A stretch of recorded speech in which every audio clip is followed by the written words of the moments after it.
Denuncian corrupción en compra de vacunas Sputnik y durante gobierno de Yamatei. Ministerio de Salud y Procuraduría General presentan querella por contrato millonario en gestión penal. Contrato de vacunas Sputnik V en Guatemala bajo escrutinio. Se identifican 11 irregularidades, incluyendo pagos de regalías y recepción de vacunas vencidas. La transparencia y legalidad del acuerdo en entredicho. Congreso inicia trámite de la ley de competencia para combatir prácticas anticompetitivas. Propuesta busca crear superintendencia y prevenir manipulación de precios. Arqueólogos suspenden excavaciones por aumento del crimen organizado y devastación de incendios provocados por invasores. Autoridades investigan y se busca respuesta urgente ante esta amenaza al patrimonio cultural y natural. Congreso da luz verde a reforma de ley del IRTRA para acelerar inversiones en parques recreativos y proyectos turísticos, incluyendo la construcción de un aeropuerto internacional y un centro de convenciones.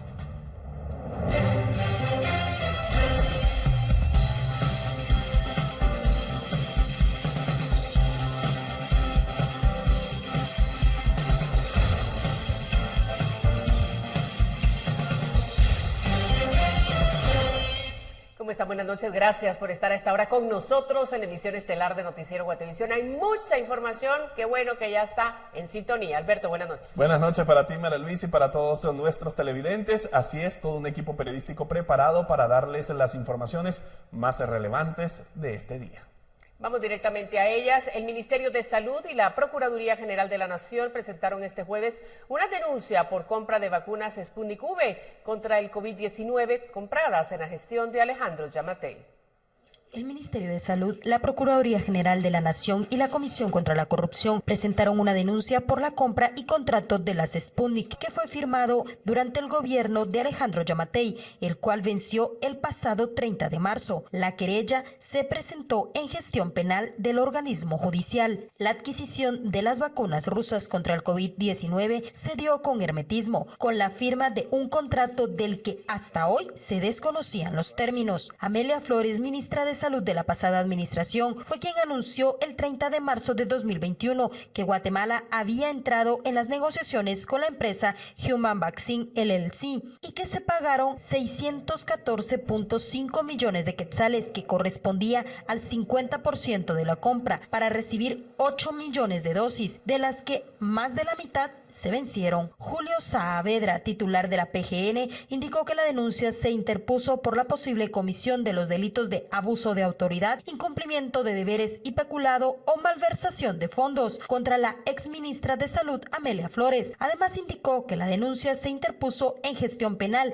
y no en el Ministerio Público, para asegurar que no sea desestimada y lograr que se le asigne un juzgado contralor. Lo que sucede es que en el Ministerio Público, conforme a la ley, ellos tienen la potestad de desestimar denuncias de acuerdo a la calificación y revisión que ellos hagan. Lo que nosotros, y el ministro como denunciante, lo que está haciendo es presentando la denuncia ante el órgano jurisdiccional, precisamente para que sea el órgano jurisdiccional el que ya, como en su carácter de juez contralor, pueda remitirlo al Ministerio Público y poder tener un control y asegurarnos que la actuación se lleve a cabo conforme a derecho, así como debe ser. La denuncia fue presentada únicamente contra la exministra de Salud, Amelia Flores, ya que es quien figura en la firma del contrato. Sin embargo, señalan que deberá ser el Ministerio Público quien debe evaluar si hay más funcionarios involucrados en las irregularidades advertidas en la querella. En las negociaciones de las vacunas de manufactura rusa,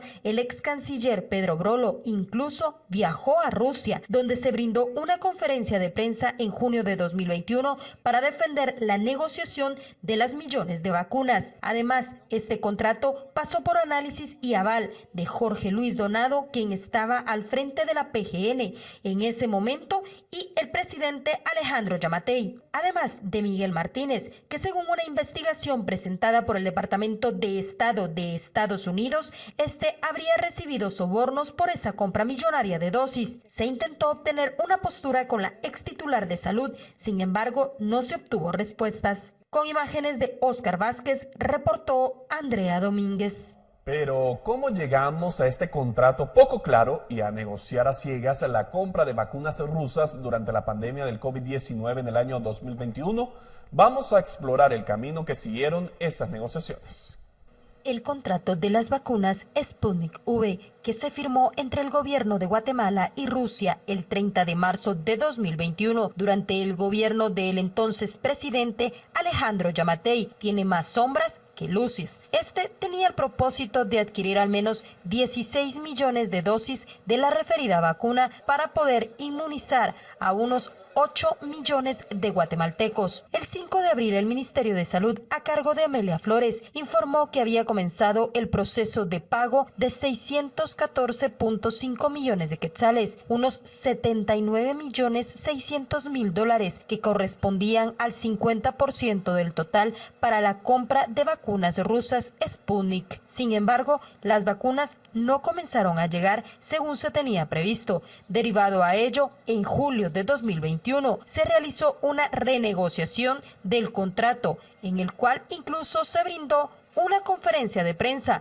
en el que el presidente Alejandro Yamatei acompañó a la titular de la cartera, Amelia Flores. Allí se señaló que el país tomaría 8 millones de dosis como el total comprado, y luego se vería la siguiente parte. A Guatemala ingresaron 20 lotes de vacunas a cuentagotas. El último arribo fue de 2.4 millones de dosis el 30 de diciembre de 2021. Para esta manera completar los 8 millones. Aparte, también se pagó el vuelo de cada una de esas vacunas. En el portal del Ministerio de Salud, que detalla la situación del COVID-19, se señala que en total en Guatemala se vacunaron a poco más de 1.2 millones de guatemaltecos con esas dosis, tanto en la primera, segunda y en la tercera dosis que se aplicó. En total, fueron 3.029.163 dosis de Sputnik utilizadas, es decir, se vencieron 4.970.837 vacunas rusas. Con imágenes de Óscar Vázquez, reportó Andrea Domínguez. Y en el contrato firmado para la compra de las vacunas Sputnik V se puntualizan 11 anomalías que pusieron al Estado de Guatemala en desventaja con la empresa rusa. Estos 11 pecados obligaron al país a pagar regalías por las vacunas. Las vacunas vencidas y que se recibieron a cuentagotas para la crisis del COVID-19 no fue el único problema que dejó el contrato firmado con secretismo con la empresa rusa Human Vaccine. El Procurador General de la Nación, Julio Saavedra, detalló 11 hechos anómalos que, a su criterio, contrariaron de forma flagrante las leyes de Guatemala. El primero es que se violó el artículo 4 del decreto 1-2021, aprobado por el Congreso de la República, el cual establecía que la compra de vacunas debía realizarse directamente con el proveedor y no con terceros, como ocurrió en este caso. El segundo hallazgo indica que no se corroboró qué persona firmó por parte de la empresa Human Vaccine, es decir, no hubo evaluación del perfil que representaba a la otra parte. El contrato se firmó en inglés, pese a que según la legislación guatemalteca debía hacerse en idioma español. Se negociaron condiciones desfavorables para el Estado de Guatemala y se aceptaron, sin justificación, todas las condiciones que impuso la empresa intermediaria previo a la firma del contrato. Como si fuera poco, Guatemala debía pagar regalías por cada vacuna que se utilizó. En total, el país le otorgó a Human Vaccine $796.000 de forma anticipada. Esto representa unos 6.1 millones de quetzales. En palabras simples, una regalía es como pagar un extra a cambio de permitirnos usar las vacunas. Este es un pago que resulta total y absolutamente ilegal, y además de ser ilegal, consideramos que es constitutivo de delito. Podría ser, y estamos convencidos de que lo es, peculado. No puede aceptarse el pagar por algo que no se está percibiendo. Y estas regalías realmente carecen de un sustento jurídico. Además, a pesar de que Guatemala pagó $80 millones por las vacunas, en caso la empresa incumpliera la indemnización apenas llegaba a $100.000. Imagínense De los 614 millones de quetzales pagados, Guatemala solo podía exigir $100,000 como indemnización, en una forma conocida en derecho internacional como una liquidación previa de los daños y perjuicios, total y absolutamente ilegal. El pecado número 7 fue que no se respetó la jerarquía constitucional, pues la exministra Amelia Flores hizo caso omiso al no comprar las vacunas con el fabricante. Asimismo, se respetaron los preceptos legales al someter al contrato a arbitraje. La novena anomalía indica que se incluyó una cláusula de confidencialidad que no fue justificada, porque según el PGN, todos los actos de la administración pública deben ser públicos. Además, la confidencialidad se estableció posterior a la firma del contrato. La número 10 es que se desconoce el lugar en el que se firmó el contrato por parte de la empresa Human Vaccine. Esto es sumamente grave, porque realmente sin la existencia de un expediente administrativo, sin la existencia de un dictamen jurídico que facultara y que revisara todas las disposiciones jurídicas dentro del ministerio para autorizar la firma del contrato, se firmó y se firmó con alguien que se desconoce el lugar en donde firmó, se desconoce si esa persona en efecto es quien dice y quien afirmó ser en el documento. Y por último, se aceptó una vacuna cuyo uso no estaba autorizado ni certificado conforme el decreto que obligaba a Guatemala a comprar vacunas autorizadas de forma internacional para utilizarlas en la población. Aunque fue consultado el PGN sobre cuál es el actuar del país en torno al contrato, se indicó que la estrategia jurídica se reservaría mientras continúa el análisis. Con imágenes de Gabriel Molina para Noticiero Guatevisión, reportó Leslie Sánchez. Vamos a cambiar de tema porque luego de varios meses de disputas legales por la comisión y posteriormente la mesa técnica que analizó las propuestas para crear una ley de competencia, este jueves el Pleno del Congreso de la República inició el proceso de aprobación de esta ley al tramitarla en su primer debate. ¿Qué contempla la normativa? Henry Montenegro lo explica. La creación de una ley de competencia en el Congreso se ha convertido en la manzana de la discordia en los últimos meses. Desde hace años se discuten en el legislativo diversas propuestas, sin embargo hace poco más de un mes la conformación de una comisión que luego pasó a ser una mesa técnica generó una disputa legal que llegó a la Corte de Constitucionalidad.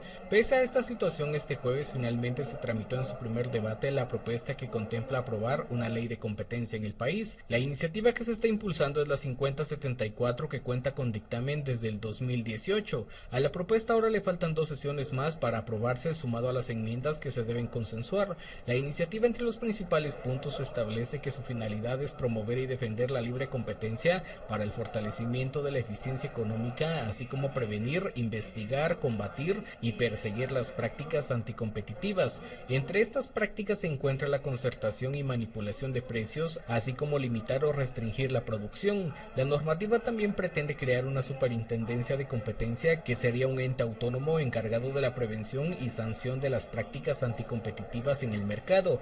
En la ley también se declaran nulas las prácticas absolutas como coordinar ofertas en contrataciones públicas nacionales o internacionales, así como licitaciones, cotizaciones o concursos, excepto las que se aplican por más de 2 agentes económicos. Se tiene previsto que para la próxima semana la propuesta se agende en su segundo debate para que entre en la recta final de su aprobación. Con imágenes de Esvin García para Noticiero Guatevisión, Henry Montenegro. Este jueves el Congreso aprobó la reforma de la ley del IRTRA, con la cual se prevé un aumento en la inversión en los parques recreativos. ¿Qué se espera? En la siguiente nota se lo presentamos. Más de 60 años después de su creación, el Congreso decidió reformar la ley del Instituto de Recreación de los Trabajadores. Uno de los principales cambios es que los parques recreativos del IRTRA podrán hacer compras directas con la intención de agilizar reparaciones, así como adquisición de bienes, suministros y servicios. Esto tomando en cuenta que según sus autoridades hay ocasiones en las que por los tiempos de contratación se retrasan las reparaciones.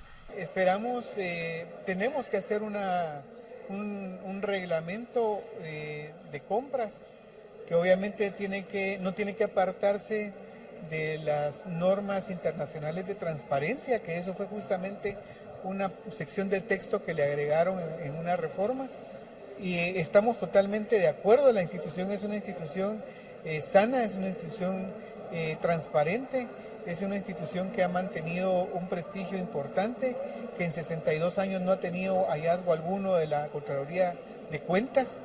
Además, con la reforma se hace una reestructuración en cuanto a las representaciones en la directiva, sumado a que se prevé una inversión en un aeropuerto internacional y un centro de convenciones. Las inversiones están, digamos, en el aeropuerto internacional, que esperamos sea el mejor aeropuerto que tenga Guatemala, y también un centro de convenciones para 15,000 personas que no tiene Guatemala tampoco, y eso nos hará atraer congresos y eventos grandes o medianos a nivel global, pero ya de 15,000 personas, y un aeropuerto que nos permita en determinado momento ser un hub para Centroamérica y que podamos tener entradas y salidas con vuelos desde Norteamérica, pero también de Europa. Los reglamentos de la reforma se deben emitir en un plazo de 60 días después de la vigencia de las modificaciones. Según los datos del IRTRA, actualmente hay más de 500,000 de afiliados, pero esperan que el número aumente. Con imágenes de Edwin García para Noticiero Guatevisión, Henry Montenegro. Sandra Torres reaparece con denuncia de amenazas, acusaciones y tensiones en disputa por la UNE. Familia de Torres asegura tomar medidas ante supuestas amenazas.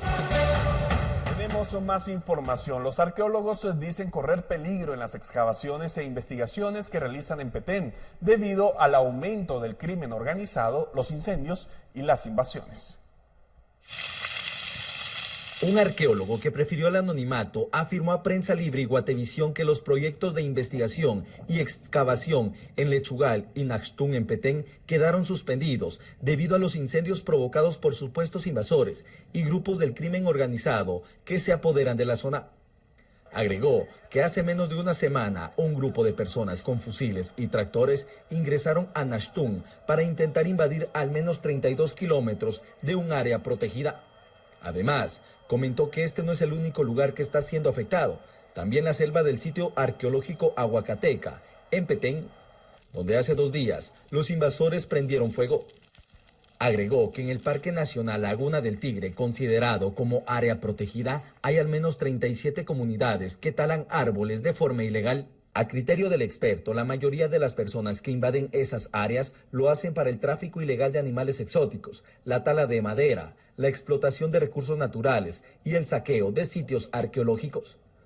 Ante estos hechos, las autoridades del Consejo Nacional de Áreas Protegidas indicaron que han presentado una denuncia por invasión y atentado ante el Ministerio Público, quien está investigando el caso.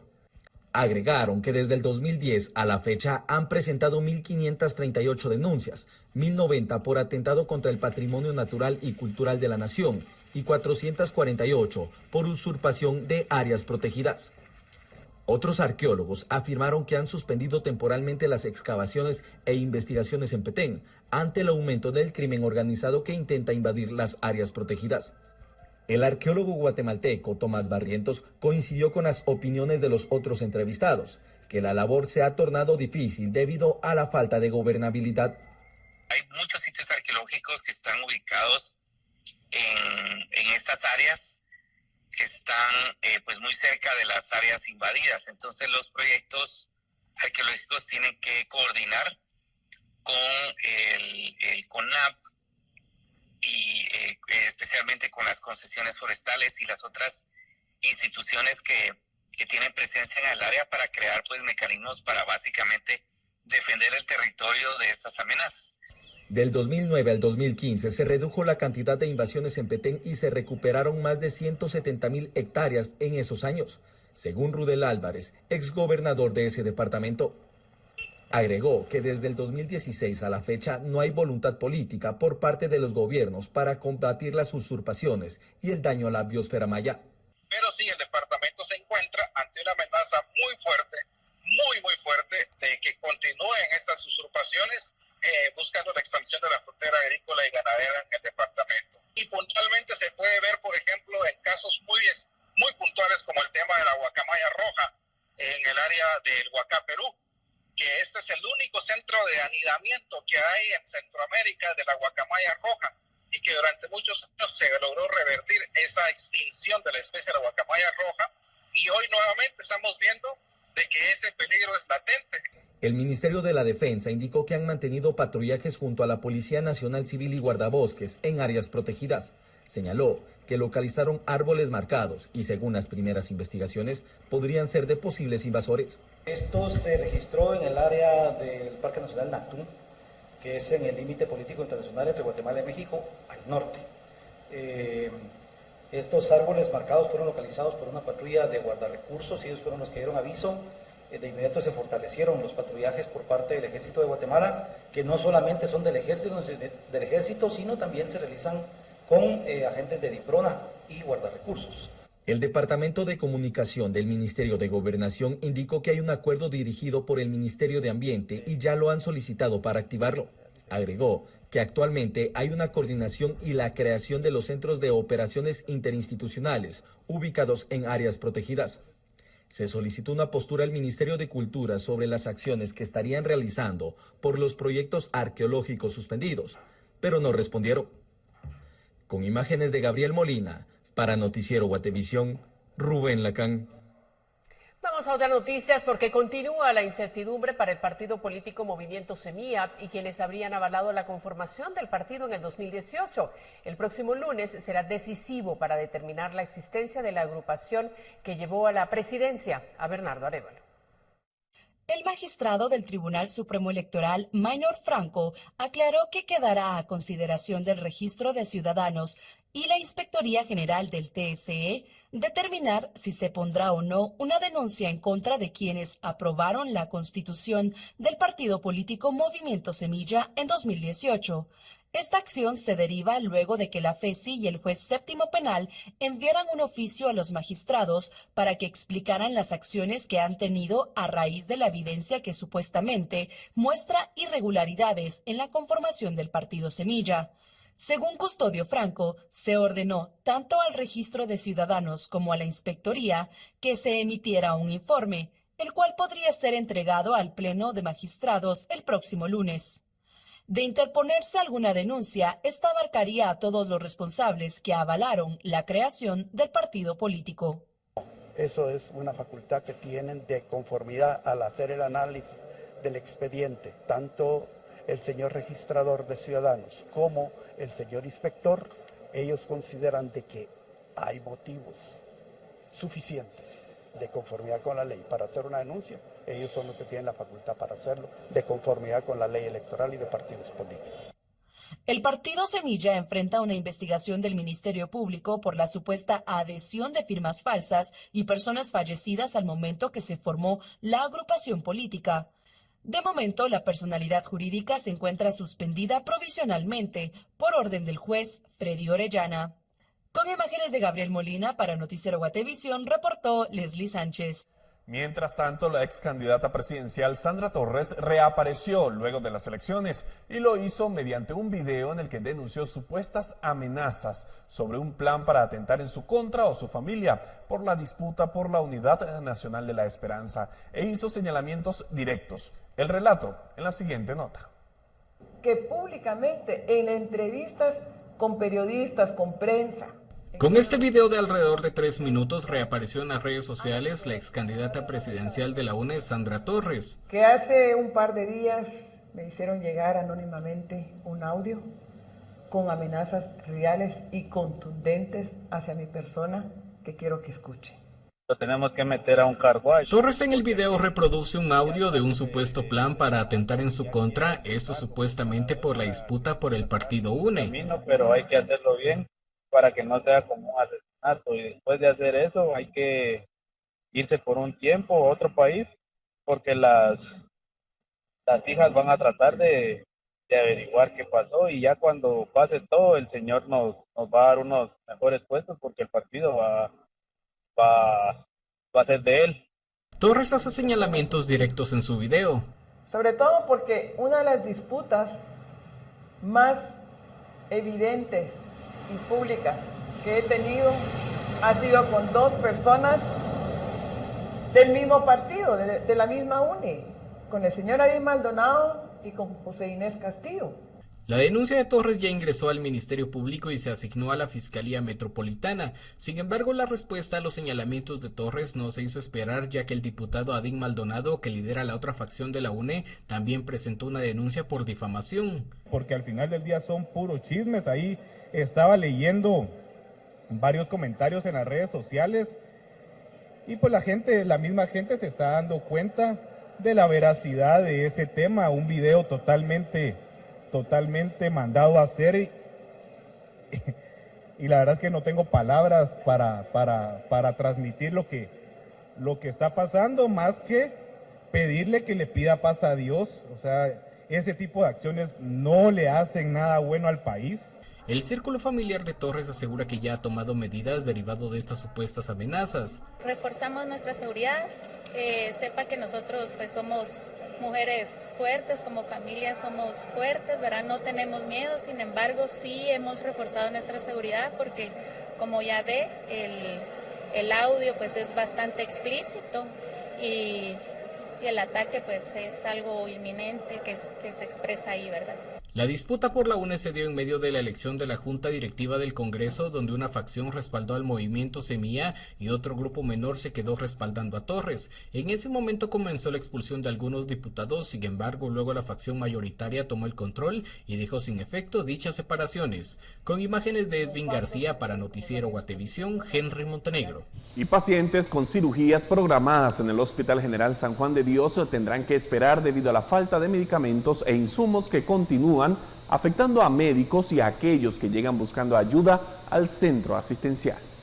La falta de medicamentos en el Hospital General San Juan de Dios continúa complicando la atención de los pacientes. Esta vez ha sido necesario suspender todas las cirugías que se tenían programadas a raíz de la falta de insumos médicos básicos como lo puede ser anestesia. Según reportes recientes del Ministerio de Salud, el abastecimiento en hospitales era superior al 90%, pero la mejora no incluía al Hospital General San Juan de Dios ni otros 3 centros asistenciales. De acuerdo con un reporte de abril del Ministerio de Salud, en la lista están el de Santa Bárbara en Izabal, cuya disponibilidad de medicamentos e insumos para un mes es del 55%, el Hospital Nacional Ernestina García, viuda de Recinos, en Jutiapa, que tiene un nivel del 68%, y el de Salud Mental Dr. Federico Mora en la capital, cuya existencia está en el 73%. El médico del Hospital General Napoleón Méndez indicó a la periodista Ana Lucía Ola de Prensa Libre que en una reunión de jefes del departamento celebrada el miércoles último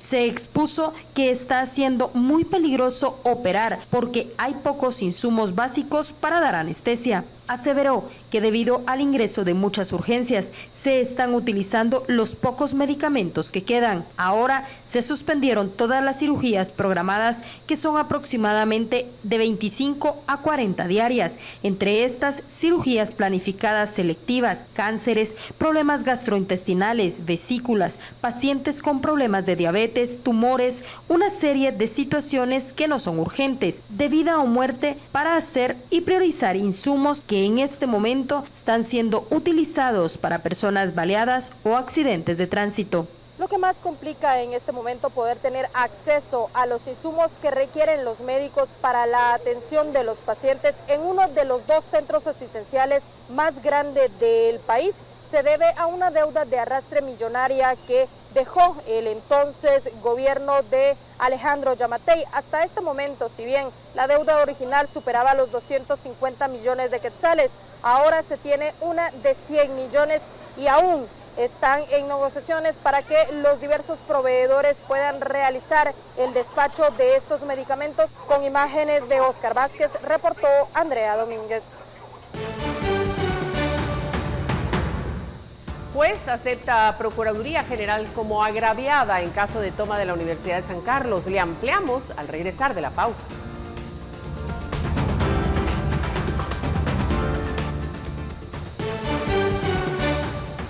Por el caso de la toma de las instalaciones de la Universidad de San Carlos, 4 personas acudieron al juzgado 10º de instancia penal para continuar con la audiencia de primera declaración.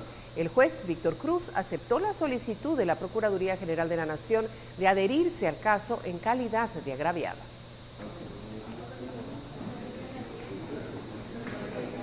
En la continuación de la audiencia de primera declaración de 4 sindicados de participar en la toma de las instalaciones de la Universidad de San Carlos, el juez Víctor Cruz aceptó la incorporación de la Procuraduría General de la Nación como agraviada dentro del proceso.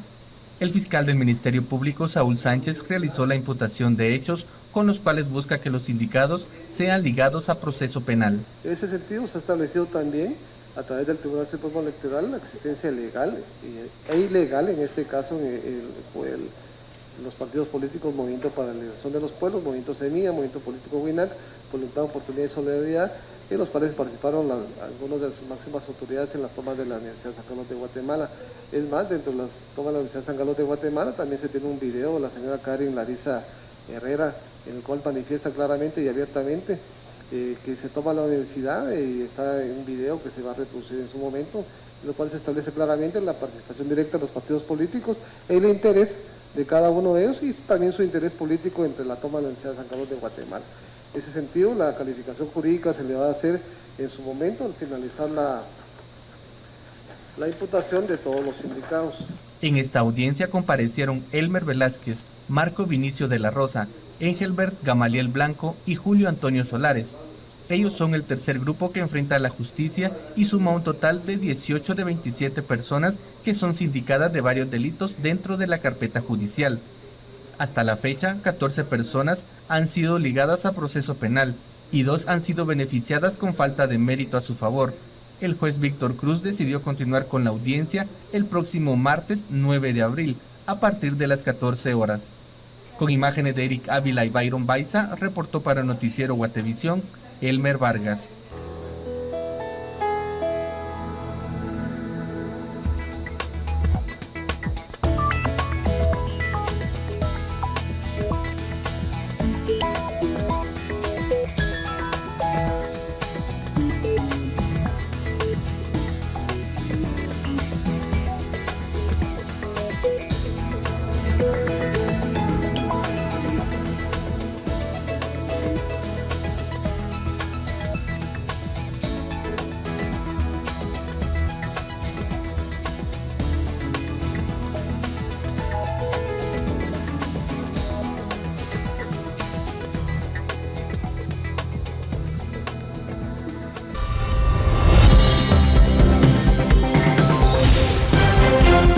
Llegó el momento de conocer la información que recibimos a través del segmento de Guate Reporta, el 4003-3859. Lucía Estrada se reportó de la zona 2 de Misco y nos envió fotografías que muestran la calidad del agua que reciben en sus casas.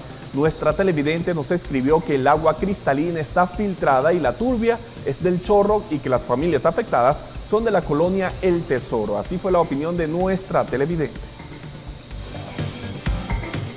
Ahora bien, nuestra televidente Auri Mendoza nos envió un reporte sobre el botadero de vehículos chatarra en la que han convertido una calle de la terminal en la zona 8 de la ciudad. Vamos a escucharla. Fíjese que realmente no es un depósito, está en la mera calle. Es como un arriate, ahí están amontonadas como unas 40 motos en plena calle, ¿verdad?, de la terminal. Esa es la Quinta Avenida. Estaba calle ahí. ¿Cómo afecta el ornato? Que ahí debería ser un área, pues van y vienen los carros, camionetas en la terminal y eso, pues no es botadero, no es espacio para ir a botar motos únicamente. ¿Cuánto compartiste?